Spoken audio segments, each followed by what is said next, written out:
The chase had evolved from the work that Tom and I did on Jack Reacher. We learned a lot shooting that car chase and wanted to take it to the next level.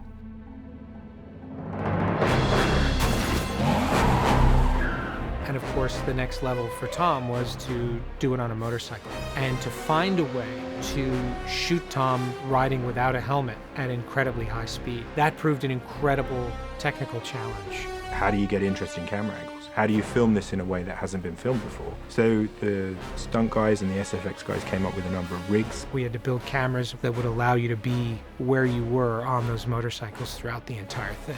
To do the work we want to do safely with Tom and the other stunt riders, we remove a certain amount of the traffic from the road to give them safe passage. In post, what we can do is add back in digital cars. So rather than Tom weaving through two cars that are spread 50 meters apart from each other, it really looks like he's weaving through really tight packed action. Trying to shoot at actual speed and not pretend, so it creates quite a bit of choreography with the cars and making sure everybody's in the right place at the right time. If there's anybody not, it can be disastrous. We had dangerous roads with 2,000-foot drops. If you go off there, you're dead. We also knew that we wanted a car chase component, and we had the idea of using a car as a weapon. I had a little meeting with Tom before the film, and I said, you know, because of the nature of the work we have on this, we have to take you back to basics, and I'd like to re-teach you so that the end result you come out 100% better than you ever were. He really embraced that. Every week we did a different track around Britain, and we went and trained him with drifting and all the driving stuff in the cars, and I mean, he really went to another level. I have to say, the way Wade set the car up and set the motorcycle up and the kind of training that we did, it was able to just take it to a whole new level so that we could do very extreme things with relative safety. We've got lots of action interspersed with various beats of comedy, with Luther and Brandt driving their 4x4, with Benji kind of reacting in increasing horror as he realizes that Ethan really hasn't got the faculties to drive the car safely. It is funny. There's no way you can not laugh at these guys bouncing around like Muppets in the car, banging their heads, and so we've had fun with that, with the horn beeping every time they bang their head on the hook, and it just makes that whole scene, it lightens what is, you know, a fairly hefty car chase. In order for us to shoot that sequence on the Rabat steps, we first had to cover the steps with special ramps that we had to go in and install and then remove digitally. Otherwise, we would have lost a BMW every time we went down those stairs. And then, of course, we had all those bikes going down the stairs as well, and we needed expert motorcycle riders. I feel fortunate because I get to work with the best drivers, the best stunt guys, these incredible athletes. So we had the two bikers ride down, free riding, with Tom doing the slide himself. We've made the special wall over here is all foam, and then the wall itself actually hinges. The whole wall's on a hinge system, so it's got give that it moves, and if he actually does get stuck against it, it's got some movement as well. What was incredible was watching how trusting Simon was of Tom. I don't get frightened as such, as terrified.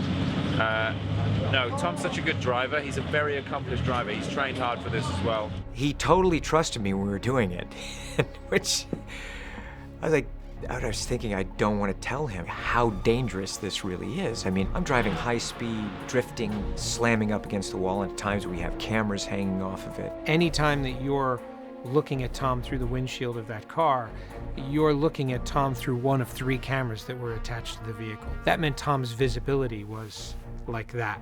He was looking in between 2 cameras with another camera pointed at him. On top of that, the weight of the vehicle is completely different with that huge camera mount on the front. Making that even more complicated, we were on active city streets over which we only had partial control. We were driving right past people's front doors, and we had the cooperation of all of the very nice people from Morocco. Do you see all the people in the windows? It's so beautiful. I mean, people are everywhere. It's like everyone is involved in this film. We were designing the sequence and got as far as doing a previs of this whole chase when I realized this scene would be a whole lot more interesting if Tom was chasing Ilsa and not the villain.